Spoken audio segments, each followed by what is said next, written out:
السلام عليكم ورحمة الله وبركاته يا شباب، أخباركم إيه؟ عاملين إيه؟ أتمنى تكونوا بخير وصحة وسعادة دايما يا رب. وفي بداية الفيديو بسم الله الرحمن الرحيم، صلوا على النبي الكريم.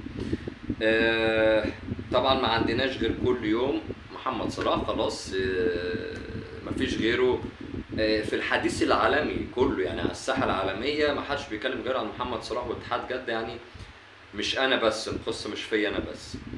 ولكن النهارده يعني انا كل يوم بعمل لكم فيديو عن محمد صلاح لما يكون في حاجه مهمه فقط، يعني مش كل شويه برفع فيديو عن صلاح عشان اهري وخلاص، لا، لما بلاقي حاجه جديده فعلا ظهرت على الساحه مهمه بخصوص محمد صلاح بعمل فيديو وبشوف ارائكم في الكومنتات، عايزين تقولوا ايه او رايكم ايه او ايه اللي عندكم. من شويه صحيفه سكاي سبورتس انجليزيه تقريبا، صحيفه مشهوره مش محتاجه ان انا اتكلم عليها، يعني موثوقه، والحاجه اللي هتقولها بنسبه 70 80% صحيحه. يعني الحاجه اللي هتقولها بنسبه 70 80% صحيحه. بتقول ان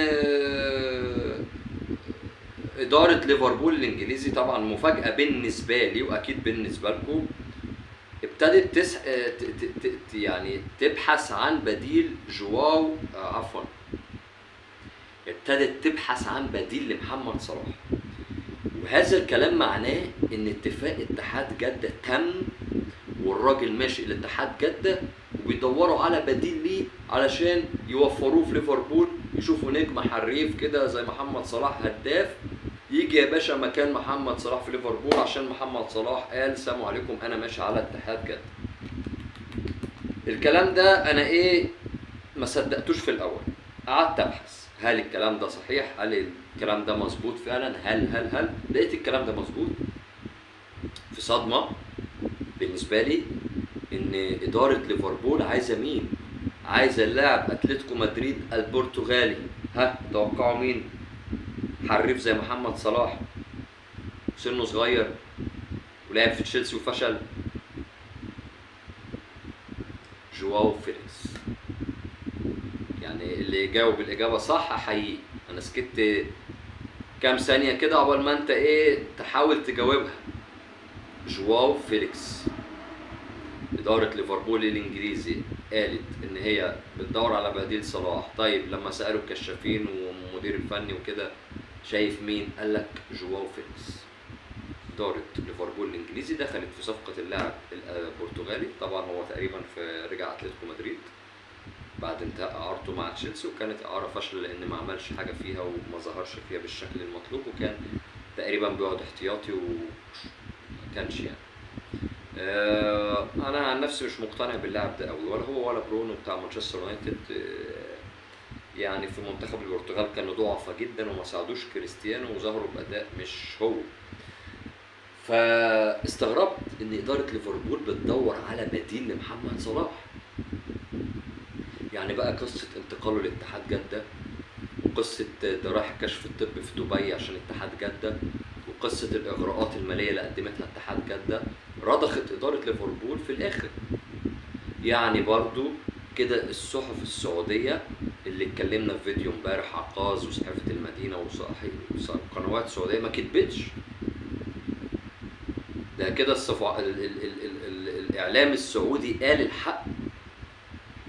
كان كل يوم بيأكدوا لنا ان صلاح بيقرب من اتحاد جدة الرياضي، وتقريبا كده القصة صح. اتحاد جدة فعلا قريب من التعاقد مع محمد صلاح. طيب لما قريت خبر انه بيبحث عن بديل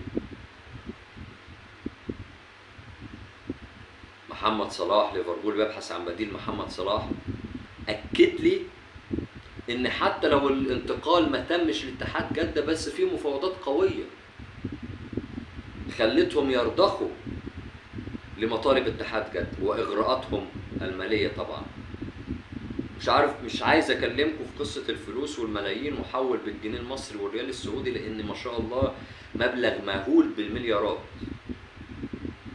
تقريبا بالمصري 6 مليار جنيه والسعودي 2 مليار ريال.